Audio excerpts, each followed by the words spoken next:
Halo, salam sejahtera bagi kita semua. Perkenalkan, nama saya Samuel Banjarnahor.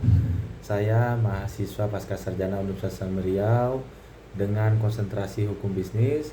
Adapun maksud dan tujuan saya yaitu eh, adapun maksud dan tujuan saya membuat video ini yaitu untuk menyelesaikan tugas mata kuliah larangan monopoli dan persaingan usaha tidak sehat dengan dosen pengampu Ibu Dr. Desi Abriani, SH, MH. Adapun yang menjadi tugas kami yaitu membedah putusan yang telah diputus oleh KPPU di dalam website www.kppu.go.id. Adapun dalam hal ini yang menjadi putusan yang menarik untuk dibahas yaitu putusan 09 garing KPPU strip L garing 2016,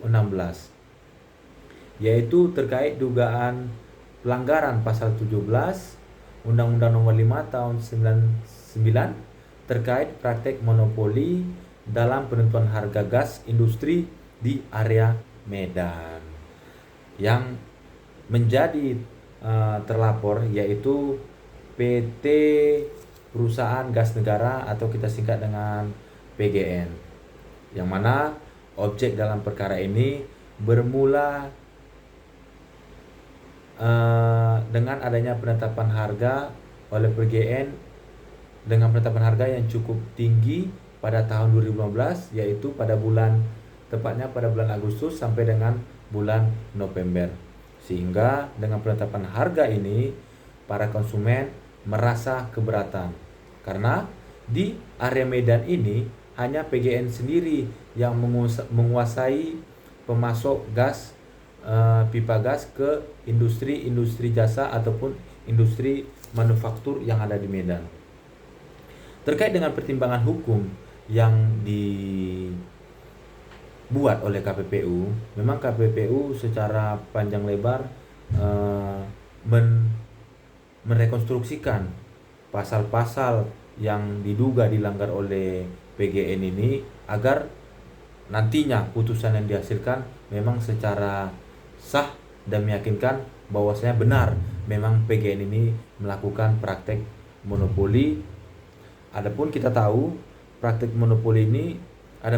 dalam pasal 17 Undang-Undang Nomor 5 Tahun 99, yang mana intinya dalam pasal ini yaitu pelaku dilarang melakukan penguasaan produksi atau pemasaran barang atau jasa yang mengakibatkan terjadi praktik monopoli dan persaingan usaha tidak sehat. Memang dalam hal ini PGN dari hasil pemeriksaan KPPU hanya dia sendiri yang melakukan usaha industri gas ataupun industri pipa gas ke konsumen-konsumen industri lainnya atau sebagai pemasok gas ke industri lainnya. Hal ini juga adanya dugaan pelanggaran praktek monopoli ini dilihat sebelumnya adanya keterbatasan dari PGN untuk memasok ke area-area tertentu. Kita anggap aja PGN ini sekarang ada di area 1, sedangkan untuk di area 2 PGN tidak bisa memasok di area tersebut. Namun dalam hal ini PGN bekerja sama dengan salah satu anak PT Pertamina untuk memasok gas ini ke area 2 dengan perjanjiannya kurang lebih masing-masing pihak tidak boleh memasuki areanya masing-masing kecuali ada kesepakatan yang nantinya akan sama-sama mereka buat. Sehingga dalam hal ini benar PGN menguasai area 1 secara mutlak karena tidak ada lagi pesaing lainnya. Juga ketika dilihat dari hasil pemeriksaan KPPU, ketika memang ada perusahaan anak Pertamina tadi mau memasuki wilayah area 1, itu langsung terjadi keberatan oleh PGN. Juga dilihat dari fakta ataupun hasil pemeriksaan oleh KPPU, terdapat bukti adanya perjanjian yang dibuat oleh PGN kepada konsumennya, yang mana perjanjian ini memang dibuat secara sepihak oleh PGN. Tentu ini dikategorikan sebagai salah satu perjanjian baku. Jika dilihat dari Undang-Undang Perlindungan Konsumen, tentu perjanjian baku sangat tidak diperbolehkan, sehingga dilihat dari perjanjian ini, adapun salah satu isinya dalam perjanjian ini yaitu PGN secara mutlak berwenang menetapkan harga terbaru, sehingga pembeli mau tidak mau membeli sesuai dengan harga yang ditetapkan oleh PGN. Tentu menurut KPPU hal ini sangat-sangat merugikan oleh konsumen, karena di sini terjadi posisi yang tidak seimbang ataupun terjadi posisi yang tidak menguntungkan bagi konsumen, sehingga hal ini pun menurut KPPU sudah terbukti PGN melakukan praktek monopoli, yang mana praktek monopoli yang kita tahu yaitu pemusatan kekuatan ekonomi oleh satu atau lebih pelaku usaha yang mengakibatkan dikuasainya produksi atau pemasaran barang atau jasa tertentu yang menimbulkan persaingan usaha tidak sehat dan dapat merugikan kepentingan umum. Nah, dalam pengamatan saya dalam membaca putusan ini, penetapan harga yang ditetapkan oleh PGN ini sangat berdampak kepada kepentingan umum, yang mana ketika memang harga yang ditetapkan itu terlalu tinggi kepada industri ataupun kepada konsumennya, tentu hal ini akan berakibat kepada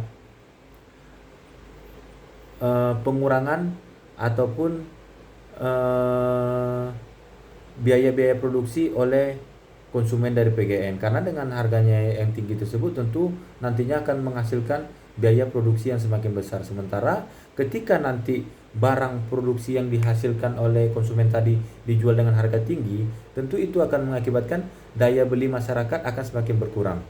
Nah, akibatnya agar menghemat biaya produksi, maka konsumen dari PGN tadi melakukan pengurangan biaya-biaya produksi lainnya agar harga jual nantinya tetap stabil. Tentu hal ini akan banyak berdampak kepada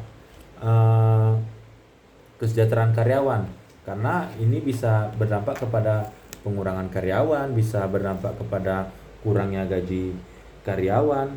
Tentu ini sangat menimbulkan kerugian yang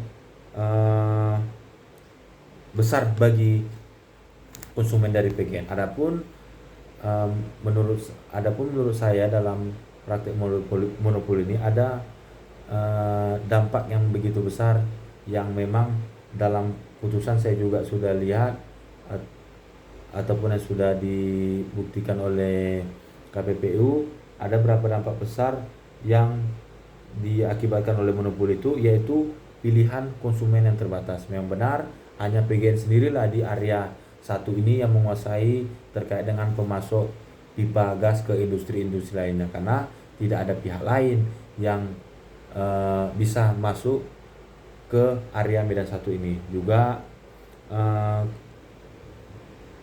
hal ini dapat dilihat dengan keuntungan yang begitu besar oleh perusahaan monopoli.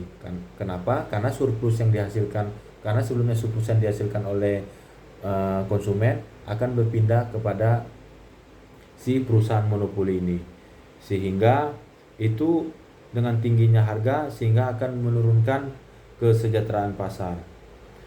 Juga menurut saya dalam hal ini, karena memang PGN ini adalah salah satu BUMN, tentu pemerintah juga harus bisa secara tanggap dalam melakukan pencegahan agar harga tidak tinggi, yaitu paling tidak pemerintah menetapkan harga eceran tertinggi supaya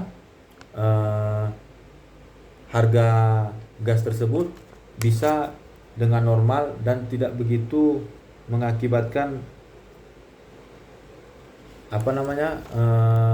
tidak mengakibatkan harga-harga barang nantinya akan ikut naik, karena efek dari harga yang tinggi itu akan mengakibatkan efek-efek lainan ke harga yang lebih tinggi, sehingga perlu adanya intervensi dari pemerintah terkait dengan penetapan harga yang dilakukan oleh PGN ataupun perusahaan milik negara tersebut. Juga kita dari perusahaan ini juga saya melihat bahwa praktek monopoli ini ataupun penguasaan pasar ini dibolehkan, tapi sepanjang memang tidak menimbulkan adanya dugaan pelanggaran monopoli ataupun memanfaatkan ataupun penyalahgunaan posisi sehingga menimbulkan efek ataupun kerugian bagi para pihak.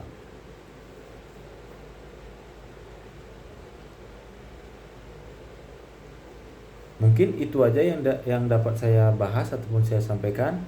Sebelumnya saya mohon maaf apabila ada salah-salah kata ataupun ada kalimat yang mungkin kurang berkenan bagi para pendengar lainnya. Semoga video ini dapat diterima dan dapat menjadi penilaian yang baik oleh dosen pengampu saya. Akhir kata saya ucapkan terima kasih.